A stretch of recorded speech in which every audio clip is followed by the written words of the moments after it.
نہیں, دوستی لگاؤ کس سے؟ دوستی لگاؤ کس سے؟ اللہ سے. تعلق بناؤ کس سے؟ اللہ سے. ہمارا ایک ساتھی ہے, اس کا والد گیا ہوا حج پہ.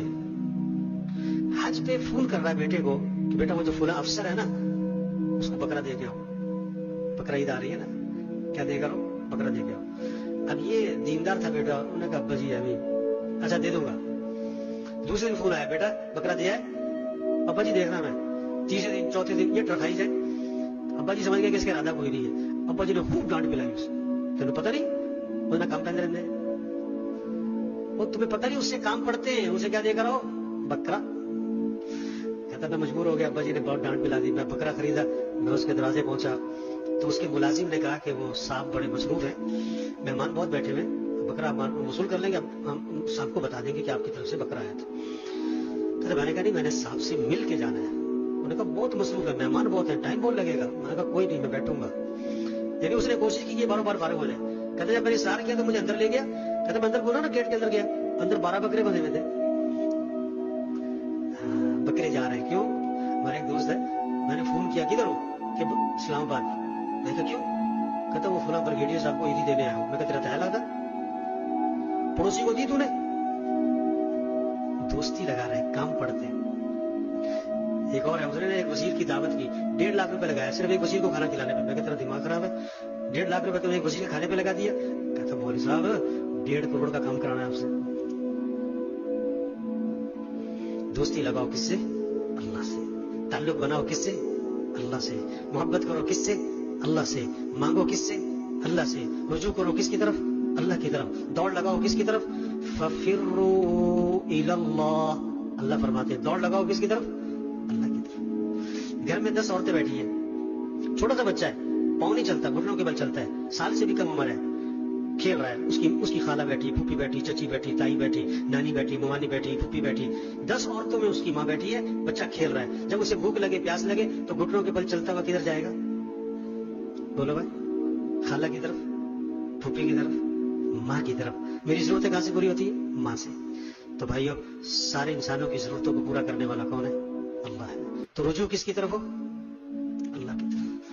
یہ سیکھنے کی چیز ہے میرے. برائی ختم نہیں کر سکتے.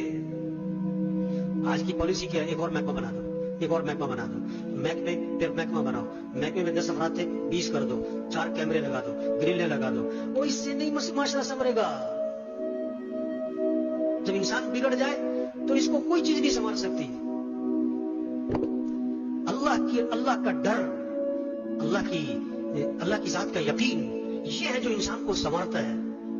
ورنہ کوئی چیز انسان. ایک نے نا بکرا رکھا, بکرا خریدا, بڑا شوقین آدمی تھا. ایک نوکر رکھا کہ روزانہ آدھا کلو ملائی بکرے کو کھلانی ہے. وہ آدھی خود کھا جاتا تھا, آدھی بکرے کو کھلاتا. کسی نے شکایت کر دی کہ جی آدھی خود کھا جاتا. اس نے کہا اچھا. انہوں نے کہا ایک اور بندہ مقرر کیا کہ کچھ بندے کی نگرانی کرو, ملائی ساری بکرے تک جانی چاہیے. وہ بھی بگڑا ہوا تھا, وہ بھی ساتھ مل گیا. پہلے بکرے کو ملائی جاتی تھی آدھی, اب تہائی. پھر شکایت ہو گئی, انہیں پھر ایک اور بندہ مقرر کیا کہ تم ان دونوں کی نگرانی کرو. بکری ملائی ساری بکرے تک ہی جانی چاہیے, وہ بھی ساتھ مل گیا. ہوتے ہوتے اتنے بندے ہو گئے کہ ساری ملائی خود کھا جاتے تھے اور ملائی کا شاپر بکرے کے منہ میں بن دیتے تھے. محکمے بنانے سے, کیمرے لگانے سے نہیں بندہ سنورتا. یہ اللہ کا ڈر ہے جو بندے کو سنوارے گا. اس لیے آپ قرآن میں ایک آیت ذرا غور سے پڑھا کریں نا, آپ کو ایک آیت بہت ملے گی. ایک آیت قرآن میں بہت زیادہ ملے گی. کیا؟ یا ایھا الذین آمنوا اتقوا اللہ. اے ایمان والو, اللہ سے ڈرو. یا ایھا الناس اتقوا ربکم. اے لوگو, اپنے رب سے ڈرو. واتقوا اللہ. یہ آیت آپ کو بہت ملے گی. اچھا دیکھو, نکاح ہے. نکاح کون سا موقع ہے؟ خوشی کا ہے نا, خوشی کا موقع ہے نا. شادی کا موقع, خوشی کا موقع ہے نا. تو اس میں خطبہ پڑھا جاتا ہے, خطبہ پڑھا جاتا ہے. نکاح کی مین چیز کیا ہے؟ خطبہ ہے. اور خطبے میں 3 آیات ہیں. خطبے میں 3 آیات ہیں. اب ان آیات میں حکم کیا ہے؟ 4 مرتبہ حکم ہے. تھوڑا ذہن میں رکھنا ہے. موقع کون سا ہے؟ شادی کا, خوشی کا. اہم چیز کیا ہے؟ نکاح. اس کی اہم چیز خطبہ. خطبے میں 3 آیات, اور اس میں حکم کیا آ رہا ہے؟ 4 مرتبہ. اللہ سے ڈرو. ہمارے صاحب شادی کا موقع تو سکھائی جان رہے. یا ایھا الناس اتقوا ربکم الذی خلقکم. یہ نکاح کا خطبہ ہے. اے لوگو, اپنے رب سے ڈرو جس نے تمہیں پیدا کیا ہے. یا ایھا الناس اتقوا ربکم الذی خلقکم من نفس واحدۃ وخلق منها زوجها وبث منهما رجالا كثيرا ونساء واتقوا الله اسی آیت میں دوبارہ آ گیا اللہ سے ڈرو، واتقوا اللہ، اللہ سے ڈرو. دوسری آیت پڑھی جاتی ہے یا ایھا الذین آمنوا اتقوا اللہ، اے ایمان والو اللہ سے ڈرو. اب جواب دیا ایمان والوں نے ہم اللہ سے ڈرتے. اللہ نے کہا نہیں نہیں نہیں، بات کو سنو غور سے. حق تقاتہ، جیسا کہ ڈرنے کا حق ہے. جو اللہ سے ڈرتا ہوگا وہ اللہ کی نافرمانی نہیں کرے گا، جو اللہ سے ڈرتا ہوگا وہ اللہ کی نافرمانی نہیں کرے گا. حق تقاتہ ولا تموتن الا وانتم مسلمون. دیکھو مسلمان بن کے مرنا. میں بہت کیڑے نظر آنے شروع ہو گئے. میں کینیڈا جانا ہے، فیملی لے کے جانی ہے، پاسپورٹ بنوا لیا کینیڈا. اسے دوستوں نے کہا ٹھیک ہے یار تم کینیڈا چلے جاؤ لیکن رہو پاکستانی، آتے جاتے رہا کرو. پاکستان پاکستانی ہے، جو مرضی ہو تم پاکستان میں رہو. ٹھیک ہے کینیڈا چلے جایا کرو، آتے رہا. انہوں نے کہا نہیں پاکستان ایسا، میں نے آنے کوئی پاکستان یہ ہے. اس کے دوست نے پوچھا ایک بات بتاؤ تم پاکستان میں مرنا چاہتے ہو یا کینیڈا میں مرنا چاہتے ہو؟ کہتا مرنا پاکستان میں چاہتا ہوں. انہوں نے کہا دیکھو جہاں مرنا چاہتے ہو نا وہی رہو. ایک آدمی ساری زندگی گانے سنتا ہے، اس سے پوچھو تم قرآن سنتے ہوئے مرنا چاہتے ہو کہ گانا سنتے ہوئے مرنا چاہتے ہو؟ کہتا نہیں قرآن سنتے ہوئے مرنا چاہتا ہوں. وہ بھائی جس حال پہ مرنا چاہتا ہے اسی حال پہ زندگی گزار، موت کا تو پتہ کوئی نہیں کب آئے. ایک ٹریفک پولیس والا کہنے لگا کہ ایکسیڈنٹ ہوا، آدمی مر گیا گاڑی میں. ہم گاڑی تک پہنچے، اس کو نکالنے تو اندر ڈیک لگا، گانے لگے ہوئے تھے. گانے سنتا ہوا مر گیا، گانے سنتا ہوا. تو خطبے کی آیت، نکاح کے خطبے کی ولا تموتن الا وانتم مسلمون. دیکھو مسلمان بن کے مرنا. تیسری آیت پڑھی جاتی ہے خطبے کی یا ایھا الذین آمنوا اتقوا اللہ، اے ایمان والو اللہ سے ڈرو. وہ شادی کا موقع یار، ہاں یہ خطبے کا ترجمہ اللہ سے ڈرو.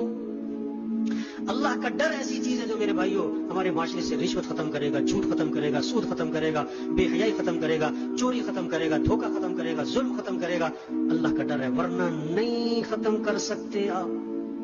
بادشاہ نے نا ایک ہار بنوانا تھا، ہار سونے کا، اور جو سب سے اچھا کاریگر تھا ملک میں وہ 2 نمبر ہی بڑی کرتا تھا، 2 نمبر ہی بڑی کرتا تھا. بادشاہ نے کہا دیکھو کھوٹ نہیں ملنی چاہیے، کیا طریقہ اختیار کریں؟ انہوں نے کہا اچھا ایسا ہے محل، میرے محل میں آ کے تم نے بنانا ہے، میرے محل میں آ کے اس سے بنوانا ہے، اور جو چیز اسے چاہیے یہ لکھ کے دے گا، اس کو یہاں مہیا کی جائے گی. یہ خالی ہاتھ آیا کرے گا اور خالی ہاتھ جایا کرے گا تاکہ چیز ہماری صحیح بنے، کھوٹ نہ مل جائے. اور لمبا قصہ مختصر کر رہا ہوں. اب جناب روز وہ کاریگر آتا محل میں اور محل میں اس کا وہ ہار تیار کرتا سونے کا، اور اسی طرح کا ہار رات کو گھر میں جا کے 2 نمبر تیار کرتا. یہاں 1 نمبر تیار ہو رہا ہے، رات کو گھر میں 2 نمبر تیار ہو رہا ہے. ہوتے ہوتے ہوتے ہوتے جب مکمل تیار ہو گیا تو اس نے بیوی سے کہا کہ کل تم نے پتا کیا کرنا ہے، دہی کی بالٹی لینی، اس میں دہی ڈالنا ہے اور دہی میں یہ ہاتھ ڈالنا ہے تم نے، اور محل کے پاس سے گزرنا ہے اور آواز لگانی ہے دہی لے لو دہی لے لو دہی لے لو. ٹھیک ہے ٹھیک ہے جی. اب یہ آخری دن اس نے کہا جی محل آج میرا جو ہے ہار تیار ہو گیا، بس اس کی ایک کام رہ گیا ہے، اس کو دہی میں ڈبونا ہے تھوڑی دیر، اس کو تھوڑی دیر کیا کرنا ہے دہی میں ڈبونا ہے، بس ایک کام رہ گیا. اتنے میں اس کی آواز آئی باہر سے دہی لے لو. انہوں نے کہا دیکھو دہی والی گزر رہی ہے، اس کو بلا لو اندر. بلانی دیکھیں اور بلا لو، اندر بلا لیا. اب وہ دہی کی بالٹی ہے اور اس میں اندر کیا پڑا ہوا ہے، اندر کیا پڑا ہوا ہے 2 نمبر ہار. اب اس نے جناب دہی کی بالٹی سامنے رکھی، 1 نمبر ہار بیچ میں ڈالا، 2 نمبر ہار بیچ میں سے نکال لیا. کہتا ہاں بھی چلو لے جاؤ دہی واپس لے جاؤ، ہو گیا ہمارا کام. اب جب ہار مکمل ہو گیا، بادشاہ کے پاس پہنچ گیا، اس کو چیک کروایا تو 2 نمبر. اب بادشاہ نے سارے پہرے داروں کو پکڑ لیا کہ یہ کیسے ہوا. اب انہوں نے کہا جی ہم نے تو کوئی چیز نہ آئی نہ گئی. اس کو پکڑا، پھینٹا لگا، تو پھر اس نے بتایا کہ جی اس طرح میں نے جو ہے 2 نمبر ہار اندر پہنچایا، 1 نمبر ہار میں